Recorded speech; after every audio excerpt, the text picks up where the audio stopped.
Okay, as usual, we're going to start on the minute. So that's 2 minutes from now. We have Sumati with us. I'm very grateful. It's late on her end.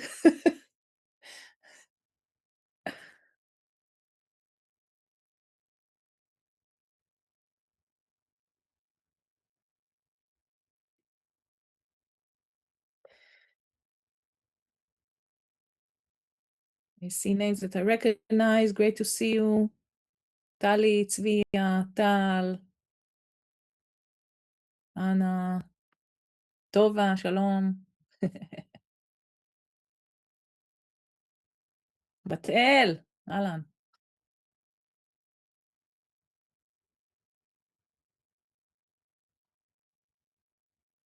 ועוד טל. Okay, we're going to start in 1 minute.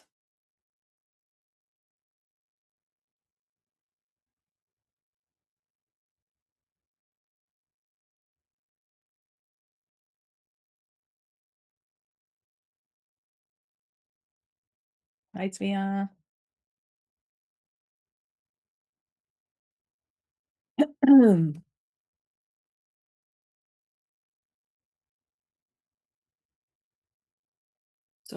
So curious to hear you, Sumati. It's a unique subject.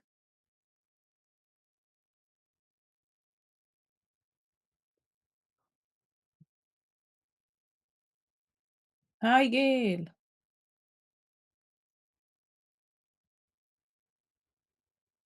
Okay, it's 6:30 here, so I'm going to record and start the session. This meeting is being recorded. Hello, and welcome to a webinar hosted by Physicians Association for Nutrition Israel. We're part of an international organization of health professionals aiming to reduce diet-related diseases, improve lives, and rethink health. One of the ways we do that is by joining hands and staying up to date in evidence-based knowledge on how to prevent and treat disease by healthy lifestyle and especially healthy nutrition. My name is Roni, I'm a dietitian, and I lead Pan Israel. I'm excited to host Sumati Bajaj on the topic of the science behind the nutrient reference values. With Sumati, a nutrition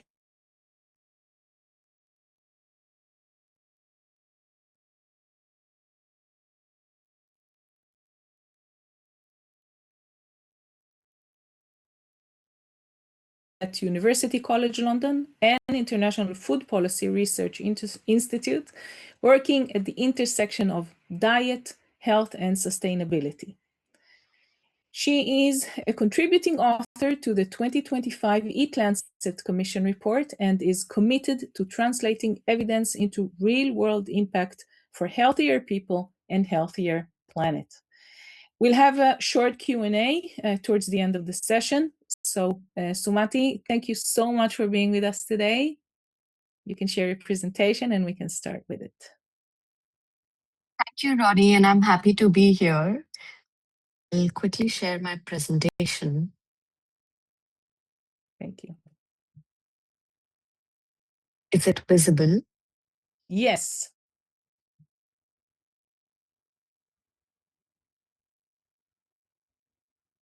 Okay. Thank you for the introduction. And I'm the nutrition knowledge specialist at PAN. And I wrote this paper in my previous life as a researcher at University College London with my co-authors. And I'm very happy to be presenting this paper for the first time outside of a conference. This is the first time I was telling Ronnie that this is the first time I'm presenting this paper as an oral presentation or a discussion. Previously, it was mostly in a poster form at a couple of conferences.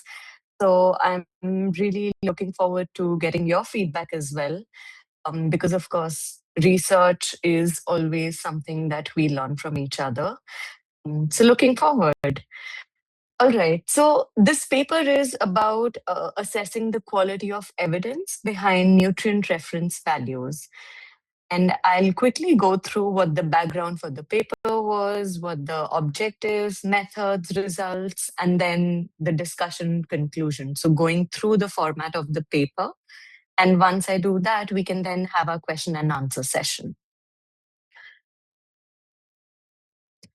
So, a basic background that most of us know that currently we are in a micronutrient global crisis where more than 2 billion people are deficient in at least one micronutrient globally. And if we were to give an example of vitamin A deficiency, we have around 500 million people deficient in vitamin A, which is also the leading cause of preventable blindness in children. And well, worldwide anemia is quite notoriously well known. And a large proportion of anemia is attributable to iron deficiency.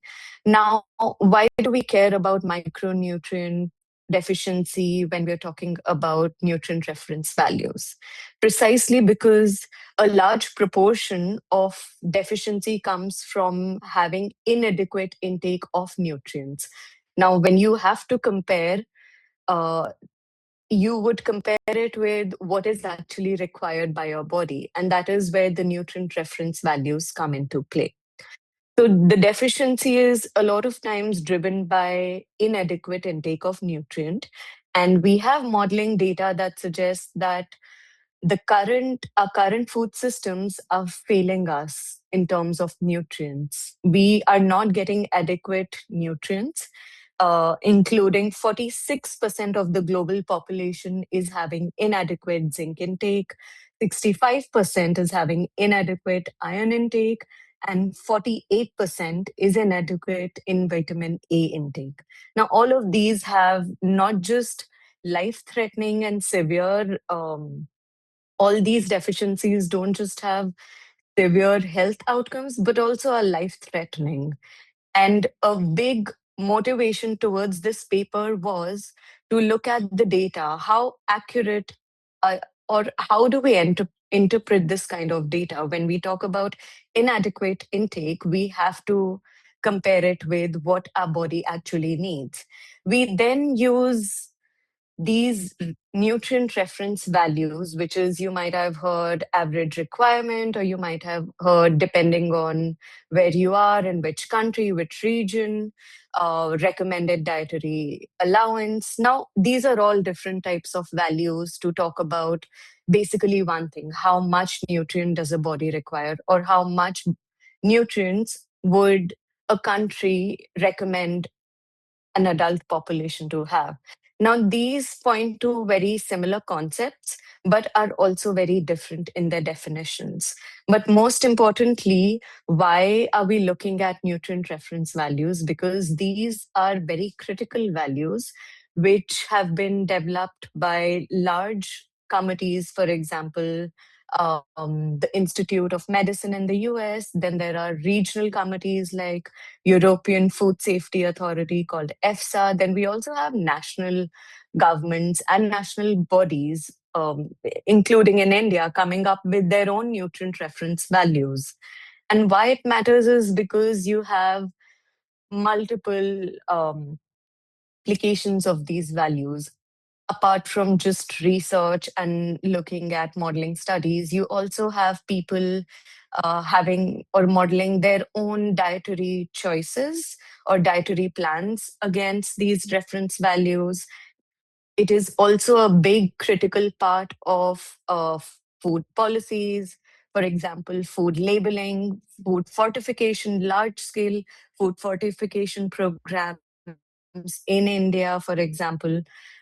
So basically, this built a motivation for why we want to look at how the quality of evidence is for these nutrient reference values. Now, to start with, there are multiple types of values that I bucketed in three. One is the estimated average requirement, or the EAR, which is called by the IOM. And there is also average requirement called AR by EFSA. And I take two of these committees as the examples or the main bodies in this paper. And we look at all the methods and values established by these two bodies. So, average requirements is basically the daily intake of a nutrient that is estimated to meet the needs of half of the population. So you're not looking at the whole population, but half. So the average requirement, because at the end of the day, physiologically, you look at the requirements are minutely different, and you can never be accurate about each and every person's requirements. So these are more statistical estimates. And you use AR and EAR in modeling assessments. For example, the data that I presented here. So here, the percentage of inadequate intake of a nutrient is assessed against average requirements, because then you're not overestimating the deficiency against, say, a requirement that is there for all healthy individuals. So EAR and AR are relevant mostly for research purposes. We then have RDA PRI, which is recommended dietary allowance or population reference intakes. And you see this a lot of times in national guidelines, for example. And these are statistically derived from the average requirements. And they're basically, I would say, inflated from average requirements so that these reflect the values to meet the nutrient needs of all individuals. I think this percentage all is actually 95%, if I'm not wrong. But basically, the requirements, the value of nutrient intake that can meet the needs of nearly all healthy individuals. So this has a more policy focus. The third is adequate intake. As we'll discuss in the later slides, a lot of times these values are not feasible. So what is done is we then look at, okay, so we have this population which is healthy, and we just want to know how much they're having. And apparently, if the amount of, for example, iron they're having, they are not having any adverse health outcomes, then it means that the amount of iron they're having is adequate. So when you are unable to measure how much your body requires, you then make estimations about, okay, so this is the amount that a healthy population eats, consumes, and remains healthy. So this would be an adequate intake, but your actual requirement can be anywhere below. So again, the adequate intake is further inflated, and that cannot be used to estimate any prevalence of inadequacy or even given any targeted policy formulations. But it is a good proxy where you don't have other kinds of values available. Okay, so let's begin. The scope of this review. Now, given that these nutrient reference values are of importance, and we went through the literature, and not a lot of reviews have been done, probably one or two, and they have not been comprehensive. So what we did was to start with what are these reference values and who have develop them. And as I mentioned, there are massive, large, several committees, government organizations. We narrowed down two, which are most popularly used internationally. That is IOM and EFSA. We then looked at their publicly available reports and covered 21 micronutrients, which includes 13 vitamins, 8 minerals, and a couple of other reviews existed which did something similar, but at I would say, a smaller scale, because they looked at maybe one or two life stages or very few micronutrients. We covered 21 micronutrients and across life stages. So this included infants, children, adults, pregnant women, and lactating women. And I know almost all of us here know that the requirements vary across life stages. So what we did was we looked at the evidence. I'll go back here. We looked at 26 publicly available reports, and this included reports published by EFSA and IOM on the nutrient reference values that they developed on these 21 micronutrients for these life stages. So these were 26 large public reports, which included not just the values that they came up with, that, okay, these are the average requirements, but also it included the literature review that these panels did, what criteria they assessed to see what kind of studies they want to accept as being of good quality, and on which studies they based their nutrient reference values. Because at the end of the day, the values that they also provide are based on a review of multiple other physiological studies that have happened. So what we did was then we looked at each reference value and the method that both IOM and EFSA has used. And we then basically compared and classified each of them against methodological approaches. We also looked at evidence quality in terms of, okay, so we looked at evidence quality, for which first we looked at the methodological approach, whether the evidence that they used looked and measured the value more directly or indirectly. We'll discuss that in more detail. Whether the evidence was based on 10 studies or whether it was based on more studies, how many participants were there in those studies. Just to see whether, just for example, if the difference would be basically for one nutrient, maybe it was one study which was conducted in 5 men in 1950s, and my nutrient requirements are being derived from that.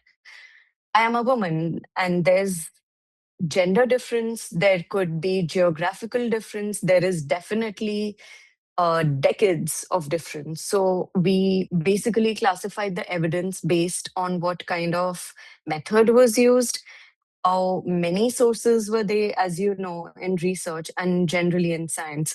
The larger number of sources of better quality, the better your estimation would be. And how many participants were there? Was the iron requirement derived from just 5 participants? Or was it derived from 20,000 participants? The results really vary. We then classify the quality based on whether it was of good quality, moderate quality, or low quality. So very briefly going into the definition. So the good quality would be using studies where they use direct approaches. So a direct approach would be having, for example, a controlled experimental study. So I can briefly give you an example. This would be if we have a control group, we have a treatment group. The control group is not given something, and the treatment group is given the treatment, how that would differ. So you can actually establish the link between what is given, which is the nutrient intake, and the health outcome. Whereas, for example, a factorial approach, which is there under moderate quality, or an extrapolated estimate, which is basically an indirect approach, would be, okay, we know from direct experimental studies for healthy adults, we have that data from healthy adults. For example, we cannot conduct such studies for infants because of ethical reasons and also logistical reasons. So you would then extrapolate, if these are the requirements for a healthy adult, then if we were to reduce it by energy requirements and by age and by BMI, like there are multiple methods. So you are extrapolating indirectly. So that's not really what a direct method would be, but it's more of an indirect estimation. Now that is, I wouldn't say that that is not the right thing or that is inaccurate. It's just not direct. And that is why direct studies have been given priority under good quality. And we have indirect studies like balance studies, factorial approaches, extrapolated estimates under moderate quality. And within good quality as well, just because you have direct study does not mean that it may be of good quality. It needs to be at least 10 such studies or having at least 100 participants. Now, trust me, I feel these numbers are also low, but the current evidence that we have in this field is already so low and of fewer participants, smaller studies, because of how invasive such studies are. This number still looks big.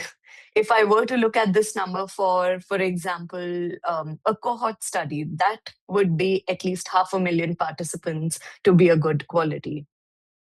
So while we were making these classifications, we were also trying to be mindful about what is actually practically possible. Okay, so what did the results say? So the results say, let's go through first adults. Most of them were recently published for EFSA, which is the European Food Safety Authority. They updated it more recently. And while the IOM published it a while earlier, we are hoping we might get another update in a few years. Maybe we definitely got one for calcium and vitamin D, which also then made the sources very similar to what EFSA was using, because at the end of the day, they're using the same pool of studies and same pool of literature. So an average of 6 sources per nutrient reference values was used, and which was published before the 2000s, which is around more than 26 years ago. And only vitamin D studies were incorporated, which were published after 2000s. Now, this was IOM. EFSA, which was more recently, where the values were more recently published, the average sources were around 8. And almost all included publications after 2000s. We also see geographical bias, but which is also logical because these organizations are based in the US and Europe.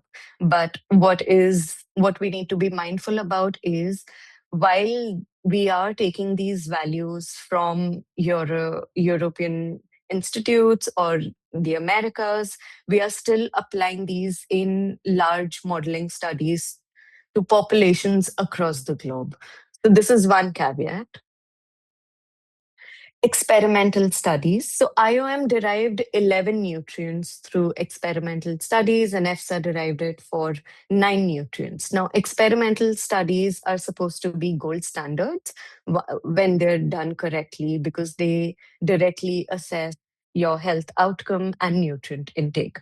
But the sample sizes were pretty small, less than 20 participants for a lot of nutrients. And there weren't a lot of such experimental studies. So they were very few. I think 4 or fewer depletion, repletion, or dose response experiments. And again, we had 2 notable exceptions where we do have more data of better quality, which is vitamin D and vitamin B12, and which is where we had a higher number of participants when we compare it to our quality classification. So just to recap, while there were direct studies for several nutrients, the sample sizes were small and the sources were small. So while direct study is great, we still didn't have enough data or enough good quality data, except vitamin D and B12. Indirect method, balance studies, and factorial modeling.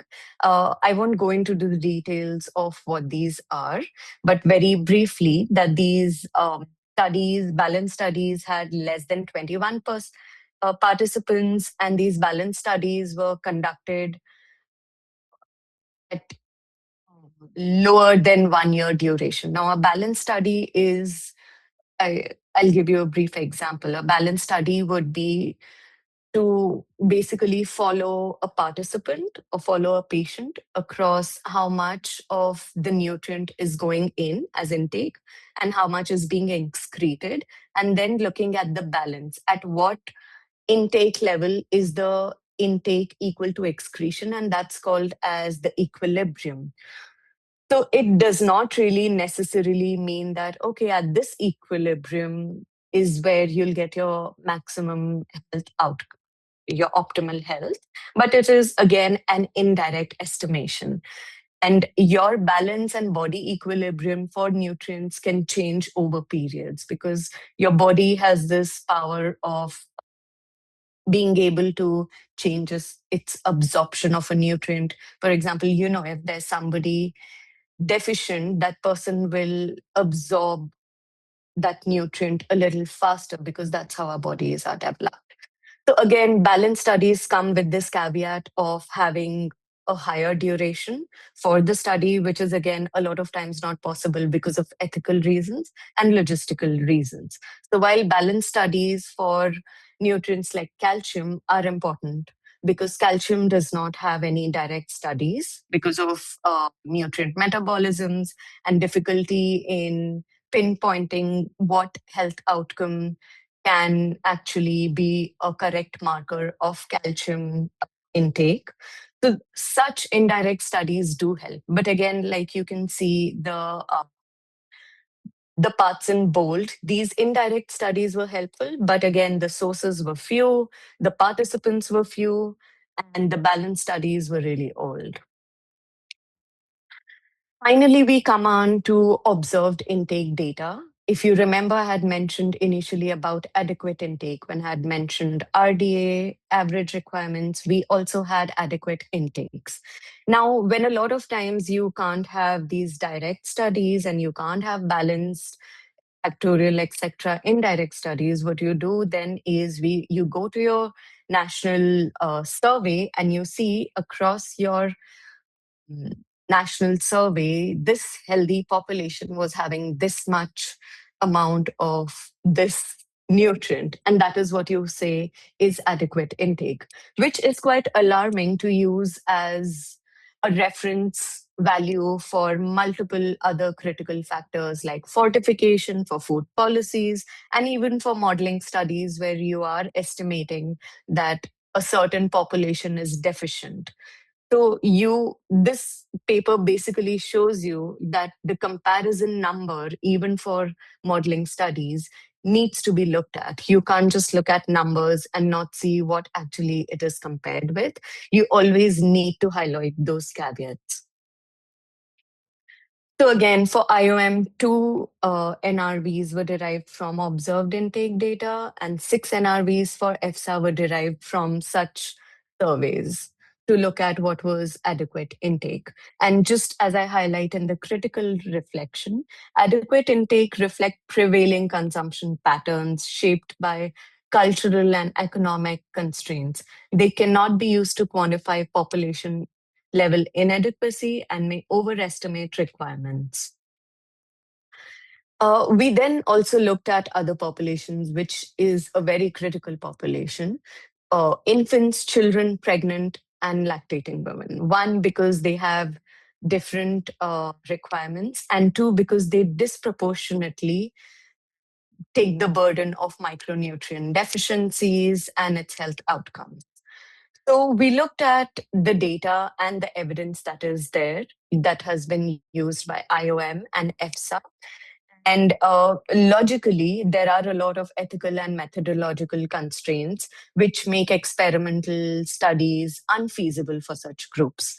And that is why experimental data was used only for vitamin D, for infants, vitamin B6 and folate for pregnant women.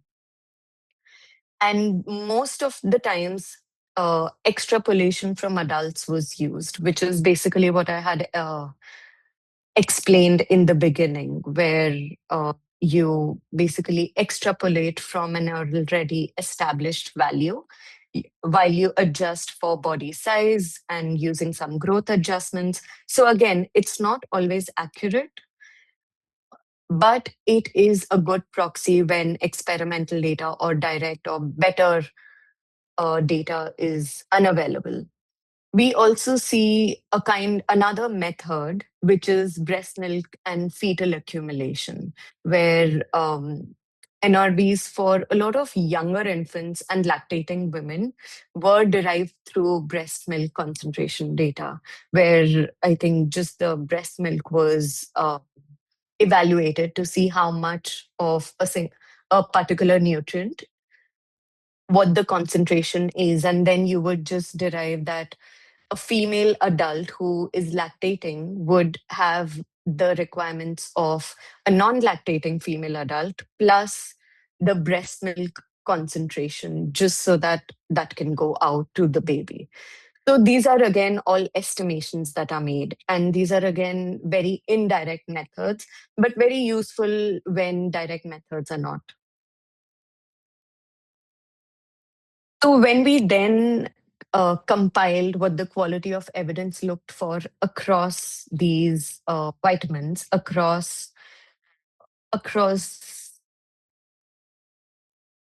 this classification, which is good quality, moderate quality, low quality, based on type of study, type of method, number of sources, participants, we find this. You see at the top, good quality NRVs were provided for vitamin D, vitamin B12 for adults, and that is it. For infants, vitamin D, B6, folate in pregnancy. So it's quite lonely over the top. Moderate quality, we have vitamin B6, riboflavin, A, C, selenium, iron, zinc, and also not for both organizations. Some for EFSA, some for IOM, and you have low quality for a lot. That's a long list for low quality NRPs. Now, I wouldn't directly say that these values are of low quality, but I would more accurately say that the evidence is not of good quality according to my classification. We don't do any statistical strength evidence.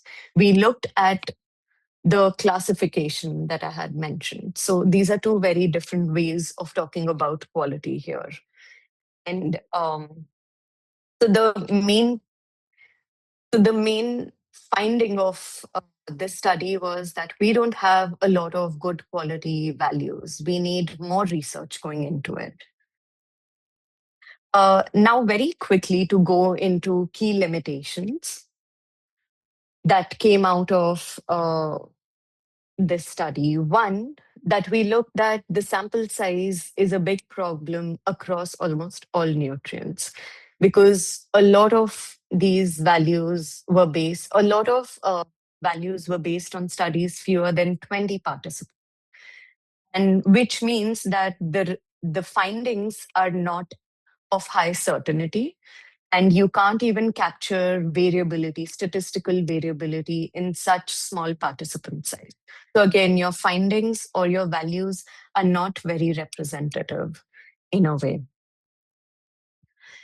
Publication age, most of them were before the 20,000s, before the 2000s for IOM, but also the IOM has not been updated in the past few decades.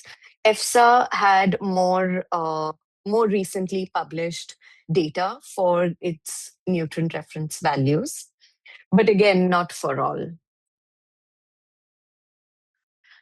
Another key limitation was that the study durations were small and methods were indirect.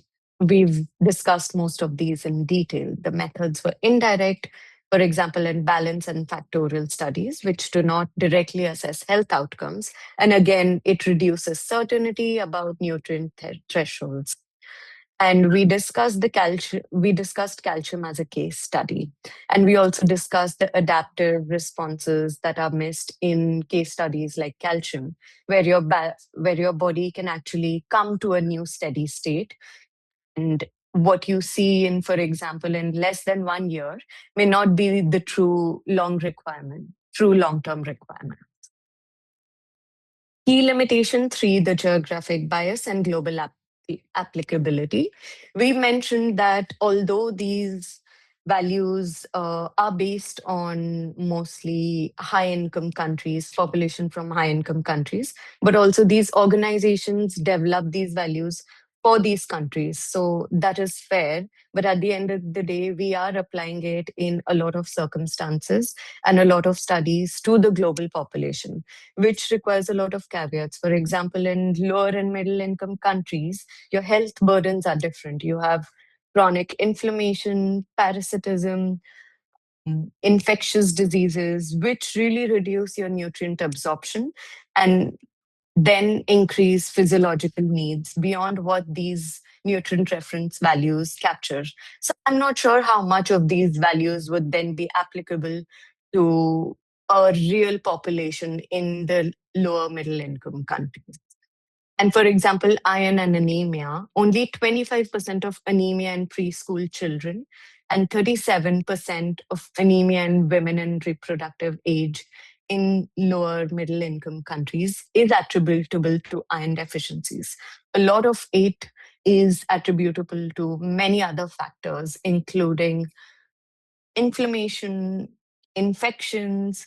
You also have the genetic disorders like thalassemia, you have other deficiencies. So again, these are not very geographically representative when it is applied. So what are some strengths that we also found, not to be pessimistic all the time?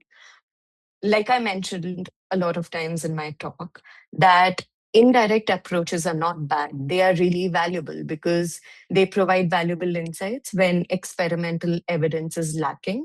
And experimental evidence is not possible all the time for many reasons, including ethical reasons, methodological, logistical, but also a lot of times your nutrient metabolism does not allow for you to have a proper or an accurate body biomarker.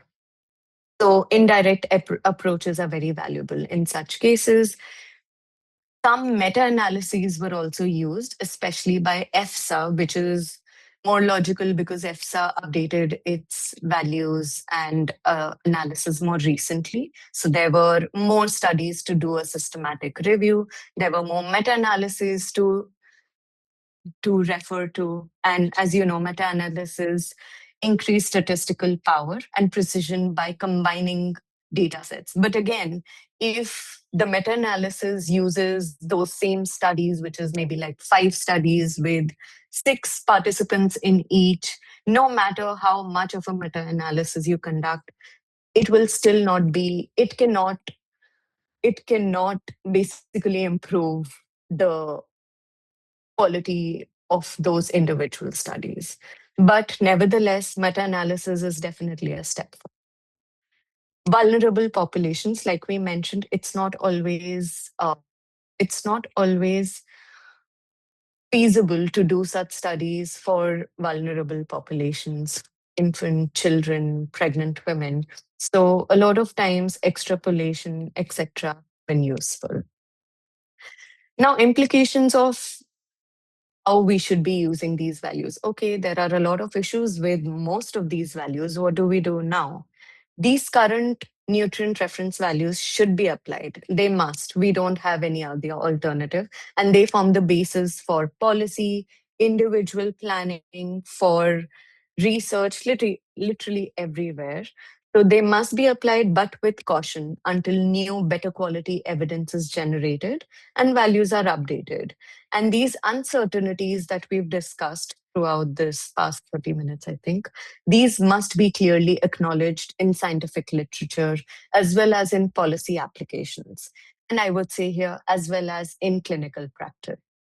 So one, to apply these values cautiously, and not to say that these are equally reliable, but also to recognize which ones are more reliable and which ones need to come up with larger caveats, to restrict your modeling studies, for example, to nutrients where it is of good or moderate quality, and not to use too much of the low quality values in the analyses.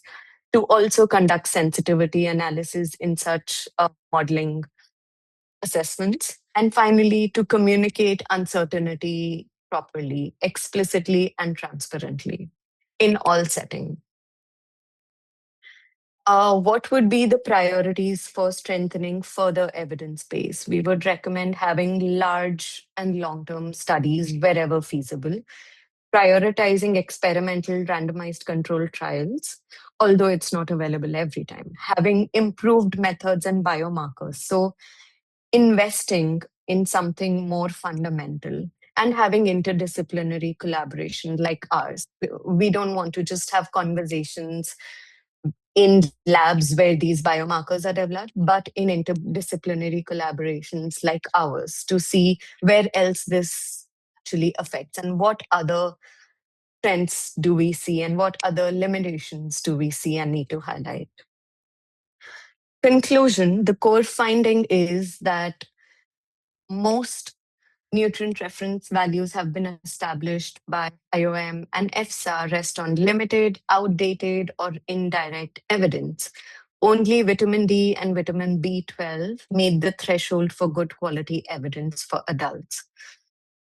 Now, reliance on small samples, outdated studies, indirect methods, and misrepresentative data is a big limitation. We need to use NRVs cautiously and restrict our conclusions to nutrients where it is moderate quality evidence, being transparent in how we communicate to all stakeholders, including academics, including your patients, including policy. And long-term goal is to have larger, more diverse and long-term studies and better evidence.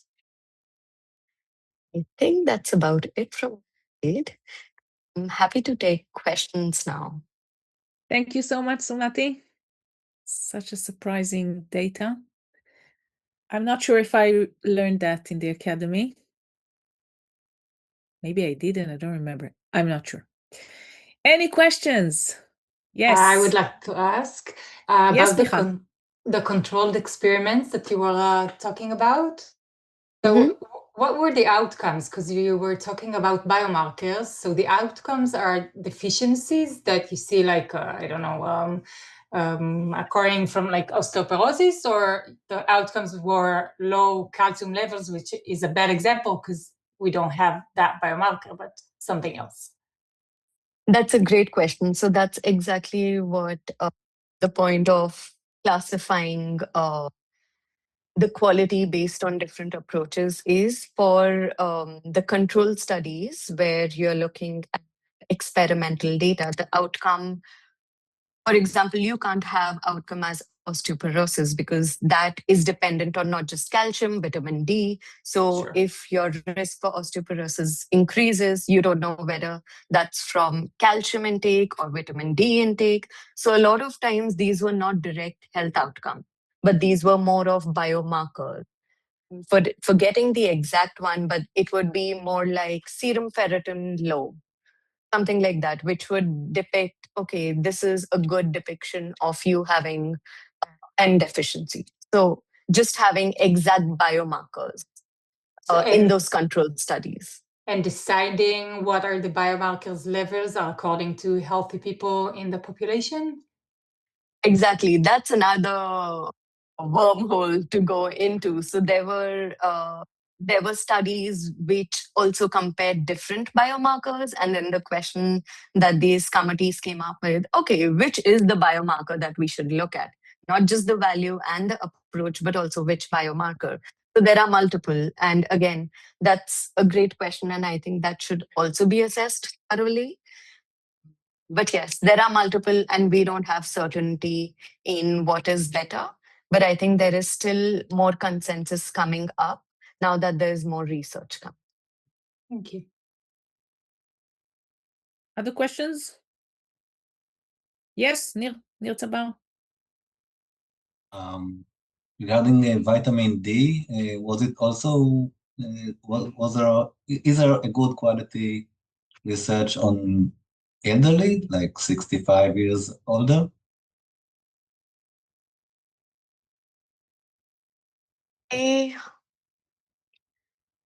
Now, I did this research 2 years ago, but from what I remember, vitamin D was one of those very few nutrients where you had research from multiple regions. and also multiple populations, the largest number of, which also, it included elderly, it also included young children and infants. Because I think what they used as biomarker was serum, some serum related to vitamin D. So they didn't really have to look at any other, but the serum OH, I'm forgetting the exact name, was possible to measure. And yes, there was data on elderly, and the values are different for different life stages. That's why. And vitamin D, you'll see, comes under good quality for adults and for infant and pregnant women as well. One more question. How can we communicate it to the public? We need some graphic way to do it. Any ideas? Well, that's a good question. And definitely we can think about that and see how that can be done. Let me pose a follow-up question to you that can help me maybe support this initiative of coming up with something that can be translated. What kind of a message would you like to give to your patients? Would you want to just tell them that, okay, the evidence is not great, or what exactly is the message that you would want to put across to your patients through this? Are you asking me? I think the message should be Yeah, for I mean, governments to you look are at the it. one who looks at the patient, so you would be the best. Right, right. Yeah, so I guess presentations like this, looking at posters, which is unfortunately just to academic groups, would be limited. But having some kind of infographic maybe might be useful. But what we've tried to do right now is we've tried to share this paper with policymakers as well. But again, as you know, it's a very slow process. And yeah, I guess maybe not just having a paper, but having more translative products from this might be useful for that audience. Hi. Yes, please. Oh, thank you. So coming back to the question asked before, I am just wondering also whether this is something that at this stage we really need to communicate to the public, meaning to the patients. And what's your stand on that? Because I also do think that we are living in the times with huge amount of misinformation around nutrition, and patients start to be skeptical about everything they hear about the nutrition guidelines, for example, and about different types of diets, and what happens in a situation when we start to make them question also the reference norms, and telling them that something that for a long time we thought it's so well based in the science turns out also not to be based on such a good quality evidence, especially that patients not necessarily would understand what good quality evidence would mean, and all of the stuff that you were also nuancing during your presentation. That's an excellent question, because I think a better audience for such a paper would be not so much the patients, but more academics, modelers, more health professionals, and policymakers. So I definitely understand that we want to be careful about if and how we want to translate this to patients, because again, you're right, there's so much misinformation going on. And then to say that these nutrient values, which are apparently the gold standards and they are given by the government, they're printed on food labels, they're just not on good quality, that can be very confusing. I completely agree. And I feel like this needs to be a step by step. The main objective of this paper was to influence more people who are using these values directly, and not so much at an individual level. But also, I think it's important for healthcare professionals to keep in mind that these values are based on specific evidence. And these values do require some changes. And maybe the new evidence might say that these values are actually correct. More and better evidence says that these values are correct. But there could be more evidence coming up to say these values are actually overestimating the requirements or underestimating. So all we know is that we need more studies, but we don't know whether this has been overestimated, underestimated, or if it is inaccurate. The Thank you only very much. question is about the evidence needs to strengthen. Yeah, thank you very much. I completely agree that we are the main target audience for this message. First, the professionals. We don't know that. I think it's a very new information, Sumati. This is why I asked you to present it to us. I wanted to ask a question regarding calcium, because I think I missed the example you made, why it's overestimated. And especially when I know that there's a big difference, a big gap between the European recommendations and the American recommendations, around maybe 1,200 milligrams for the American, 800 milligrams for the European. What's the deal with the calcium? Can you explain that again, please? Yes, so calcium requirements right now, both by IOM and EFSA, I think, have been derived from balance studies. And the balance study looks at what goes in, the intake and excretion, and then looking at what level is the equilibrium formed. Okay. Now, that's the basis of a balance study, which does not necessarily say that, okay, at this equilibrium, you'll have your best health outcomes, or at this equilibrium, this is exactly what your body needs. It's just an equilibrium. And we then interpret from that equilibrium that this is probably a good state of what the body requires. Now, a lot of times, especially for nutrients like calcium, these equilibriums can change over time. For example, the body is not always in a steady state. Your body adjusts to the equilibriums. And because these studies are of less than 1 year duration, your equilibriums can change. So if your requirement or your equilibrium or the value at which you achieve this calcium equilibrium is here, your body might actually reduce its equilibrium to here. And then after 2 years, this is where you would find your value. So this would be an overestimate. So that's one disadvantage with balance studies. And there have also been a lot of papers coming up that talk about whether how important is calcium for bone development, etc., especially when you look at it with vitamin D. So I think calcium is so understudied, and there needs to be a lot more that needs to be done, because we also have a lot of debate related to dairy, which then translates mostly to calcium. And we know that calcium requirements themselves are not on great quality. Thank you. Other questions? Last one. Just Yes. do you know if the upper limits are also of bad quality or better one? The same? A good question. We asked ourselves the same question when we were starting the study, and we thought, okay, let's start with the lower limits.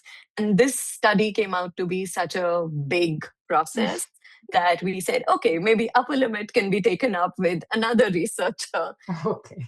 But from what I understand, the data for upper limit is not as much as there is, the quantitatively. There is more data on lower limits than upper limit. So I'm guessing the data on upper limit may not be on any better quality, is my guess, but I can be wrong. I don't think there has been much research done, except for maybe just for specific populations. But yeah, I think that should be the next step for the next researcher to take this up. Thank you. Other questions before we wrap it up? Okay, Sumati, it was a pleasure. A big question mark on the science behind the dietary reference intake. You have thank yous in the chat and applause in here. I want to thank you very much for your time, your knowledge, your patience. It's very late at your end. So thanks a lot. We're going to have this recording and summary of what Sumati presented on our website. So that's a first step to bring this knowledge to professionals. So stay tuned. So we're going to have it on our website. Many thank yous. Thank you for having me. Thanks for the participation and have a good night. Bye. Bye, everyone. Night. Bye. Bye-bye.